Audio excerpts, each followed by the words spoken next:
welcome to this interview today in our episode on becoming a post-growth planner, second episode today with Benjamin Davy. And my name is Christian Lamker. I'm Assistant Professor for Sustainable Transformation and Regional Planning at the University of Groningen in the Netherlands. Yeah, hi, I'm Viola Schulze Dieckhoff. I'm working at TU Dortmund University at the Faculty of Spatial Planning.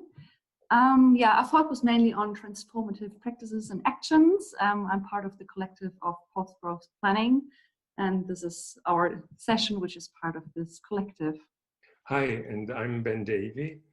I was a professor of land policy, land management, and municipal surveying at the Technische Universität Dortmund, the School of Spatial Planning there.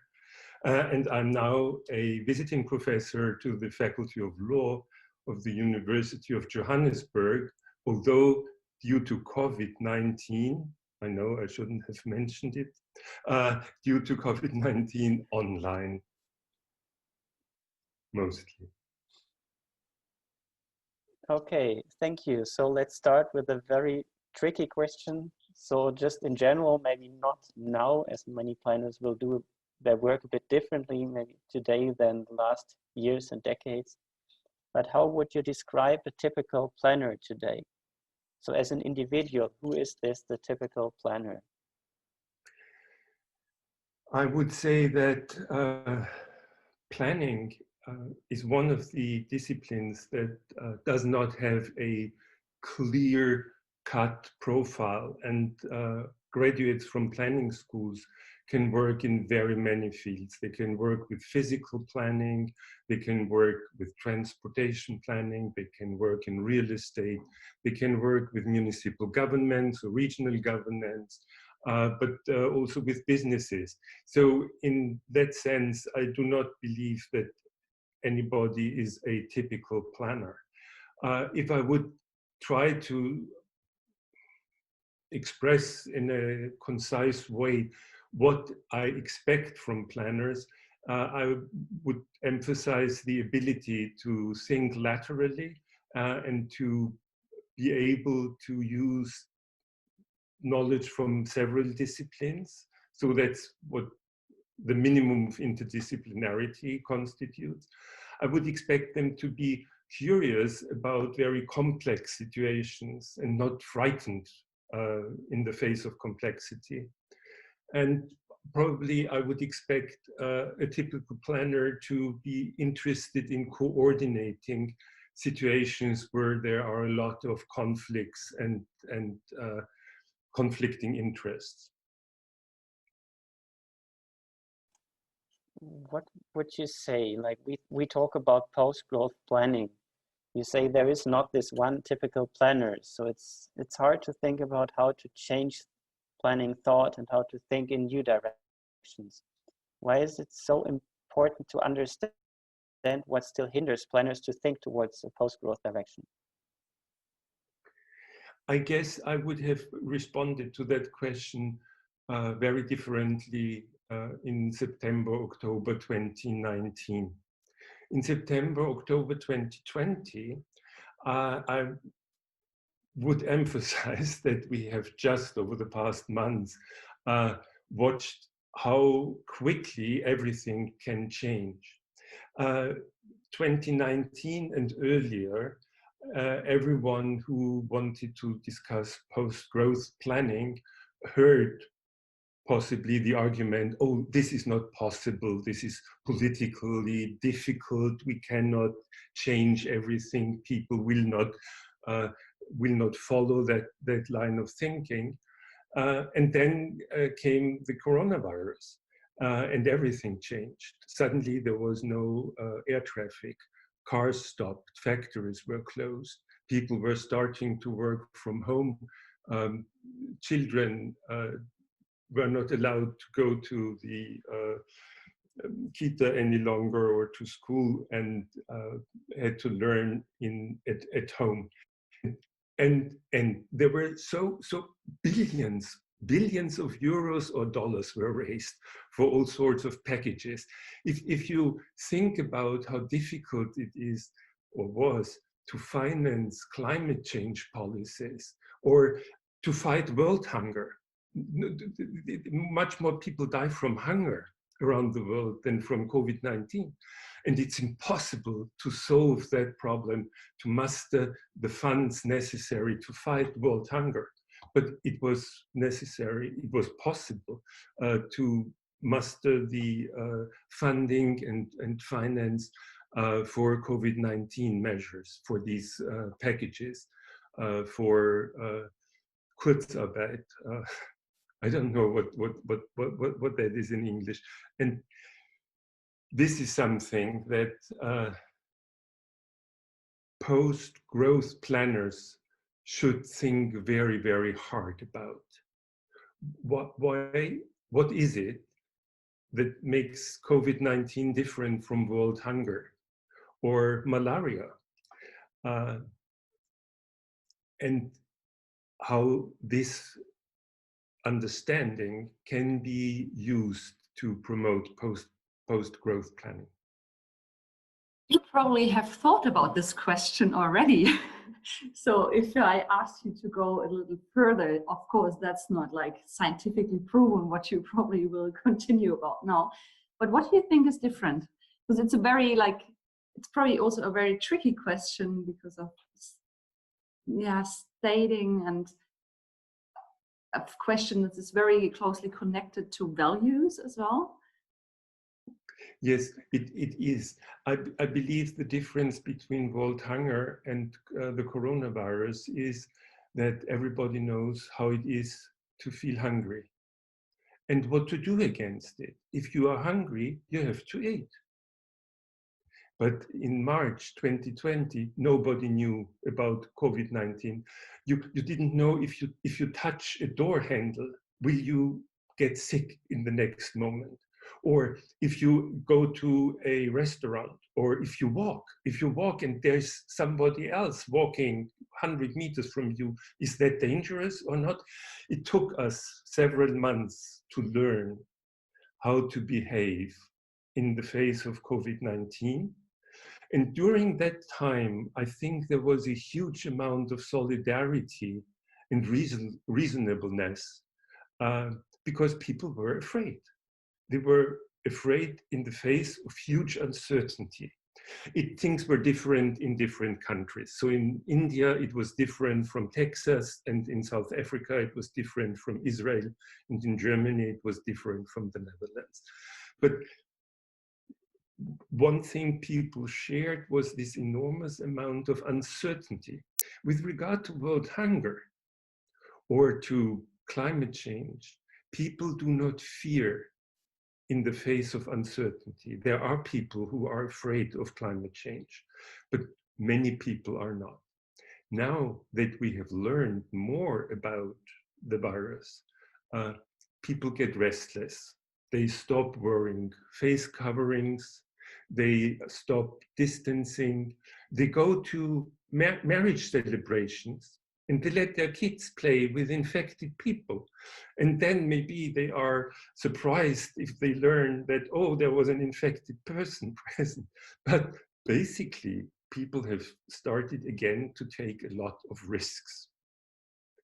And I think that is something planners should, whether growth or post-growth planners, should really think very hard about how to deal with these very difficult balancings, the balancing of uncertainty and fear, of knowledge and risk-taking behavior. Of course, nobody wants to stop living. But what we have learned over these past months is that living differently is possible. Mm-hmm. But I think what we also learned is that in the face of this complexity and insecureness and angst, it was not the individual that acted, it was like enclaves or groups that got together, like in houses, or it was not, or that's what I think happened. It was more like maybe also what we discussed a lot in planning as well, to like what's natural resource management can look like as well, and like to come to Elinor Ostrom and always look at groups. But I think this crisis also showed it's not the individual being, it's more like the groups that actually got back together and got into a group and tried to act and help each other as a group. But also this has multiple other challenges as well. So maybe if we look at planning, this can go towards a very interesting but also again challenging question. And you worked a lot on these questions like polyrationality, etc. So if we go further, what inspiration do you think does your work offer for planning practitioners or planning researchers to go towards growth-independent planning? I'm not sure that my work really adds to that because it is or has been mostly analytical. I was thinking about the question, and I've noticed that over the years there was one accusation that students had for me that really went under my skin. Students accused me of being a philosopher. They said, we are an engineering school, why all this philosophy? Why do you make us think about social contract theory and Hobbes and Locke and Rousseau? How does that relate to planning? And I would say that for the remaining time I have in life, I would like to think even more about planning and philosophy. I think that things like truth or values are greatly underestimated in planning practice. Planners talk about evidence-based planning, but they have very little theories how to produce correct conclusions from premises. Evidence-based planning very often means you have to hammer on an idea that your mayor or your minister wants promoted, and then you can go through with it after you have removed all other arguments. But I'm not convinced that this is the best way to go about planning. Loving truth, that's what philosophy really means. Loving truth is something that's particularly important in a time where truthfulness is so disregarded in politics and in public life. And I believe that thinking about values like human dignity or justice or solidarity would add very much to the planning project.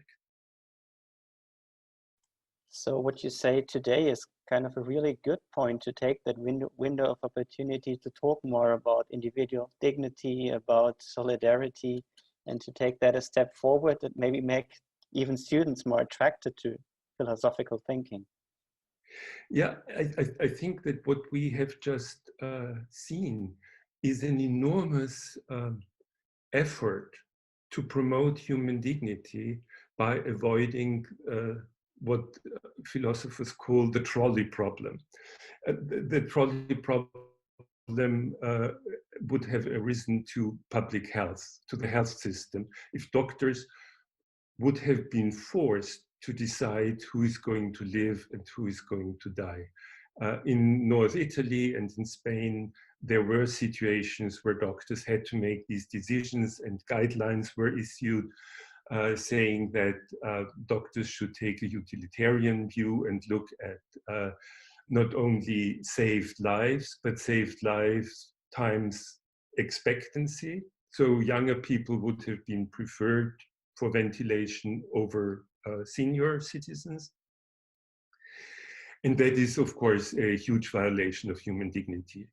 Every life values the same. Human life is not different from another human life. You cannot measure or weigh 20 lives against one life or a young life against a mature life. So this is impossible from the perspective of human dignity. And what has happened with these lockdowns, although nobody really framed it with these terms, but what has happened with these lockdowns and social distancing measures and other measures was that the health system in many countries like Germany was by and large protected from having to make this decision, who will live and who is going to die. And that, in my view, is an enormous effort to promote, protect, and respect human dignity, even at the expense and the cost that this definitely caused. So do you also see a positive force of motivating people for thinking beyond economic factors, getting to a different philosophical point of view maybe? So in that sense, there was an immediate fear, but we do not want to work towards post-goals planning based on an immediate fear. But is there a way to turn that also to use positive motivation, to find a positive vision, and then also to change maybe more dramatically what we do and how we plan? I thank you for that question, but I would not make this, I wouldn't think of economics as opposed to planning.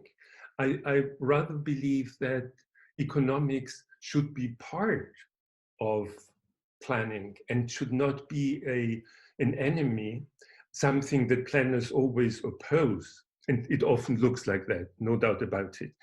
But should help businesses and companies to run and operate their businesses in a way that it is conducive to the environment, that it is conducive to save labor, that they pay fair salaries and are able to do so. And I do not believe that the economy is the enemy of the people, but rather it's part of society, it's part of social life, it's part of how we are living. Fetishizing growth, to turn growth into a fetish, fetishizing growth, that is a huge problem. And I believe that everyone should contribute to making everybody else understand that growth, economic growth, must not be a fetish. But I would rather look at the quality of growth than the quantity. So usually the indices for economic growth are just numbers, and they should be qualities. The question is, what are the capabilities that are promoted through the economic activities of companies and workers? So what do you think, what kind of tools or need planners to go into a dialogue, or do you need more rules, or stricter rules, different tools, different formats to go into this dialogue with economy? Because so far, what we got to do, or like people tell us, it's mainly not like this. It's either a lobbyist or someone who comes into a city who says, all right, I would like to have this piece of land, and it's pretty much the red carpet being rolled out because he brings certain positive effects. So what could be a moment, or can you think of a moment where there could be a different dialogue, different understanding? Actually, we had these moments quite a bit over the past, let's say, 2 decades. There was 9/11. There was the financial and housing crisis that started in 2007 in California and spread all over the world. and still affects countries like Greece very much. And now there is the coronavirus. I think that if you look back to 9/11, and if you look back to the financial crisis, it becomes quite clear that we learned very, very little from these crises. So in a way, the packages during the financial crisis reaffirmed unsustainable economic decision-making. Companies were rewarded for using unsafe financial methods by helping them to avoid insolvency. And that, I think, does not make me very hopeful what will come out of the COVID-19 crisis. But on the other hand, I was thinking about Friedrich Merz this morning. Friedrich Merz is a conservative politician who wants to be the next Bundeskanzler in Germany. And he chastised society for falling out of use with labor. This unlearning how to work. And I thought, if a conservative politician like Friedrich Merz thinks it's necessary to warn his clients that this is happening, that people are actually learning that the way labor was organized until March 2020 was maybe unsustainable, then there must be something to it. Probably he sees that people are changing and that people have been experiencing that working from home can be a very, very positive thing and is possible. And of course, combined with homeschooling, this is very, very difficult and a big burden for parents. But there are many ways how that could be organized. And it's even possible, I think, to make it easier for parents to work when they have an opportunity and are allowed to organize working from home. And until 2020, home office was not practiced very often in Germany. And now it is ubiquitous. Yeah, so many things actually changed very quickly in the last few months. But getting back a bit to post-growth planning and post-growth thinking, do you have a specific advice for planners today to now take the courage to use more of that post-growth thinking, to maybe find the small parts to change how they plan, or to position themselves a bit away from growth fetish towards sensible use of economic ideas? I think my advice would be to unlearn. And by that, I mean, if you look, for example, at German planning law presupposes that everybody is greatly interested in economic growth. And all the instruments in German planning law point in the direction of economic growth. And I think that we have to unlearn that and ask ourselves, how would a world look that is not only focused on economic growth? Economic growth may be part of the world we envision. But it should not be everything. That's what I meant by fetishizing economic growth. It should not always only be about jobs and how to create opportunities for economic profits. It should be about creating spaces worthy of human beings and respectful of human dignity. It should be about a just distribution of benefits and burdens. And it should be about opportunities for self-realization, opportunities for learning, opportunities for reaching out to others. And that, of course, makes necessary that there is time and space for reaching out to others. Many of us rush through life and have little time for their families or for friends or for getting to know people they haven't met before. This is something that is sort of built into the growth machine of today's world. And maybe this is something that can be unlearned. Do you have an advice where to start in particular? So is there a specific part where you think this is where planners should start, or do you have a certain book or video or website in mind that helps?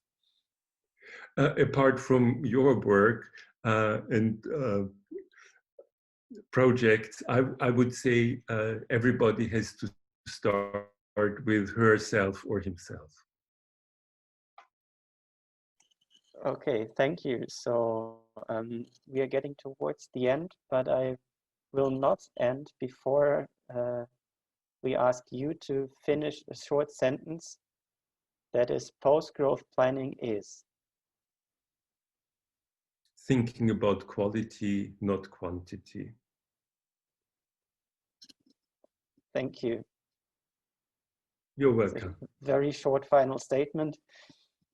Many thanks from my side and also from Viola. Thank you very much, Ben. You're welcome. Very inspiring. Thank you, and let's continue exploring, inspiring, and yes. finding this way to unlearn. Christian and Viola, what I said, that was not an empty compliment. I really very much admire what you're doing, and that you have keep doing it, although life is rather difficult these days. I think that's great. So please carry on, and good luck with that. Thank you very much. Thank you.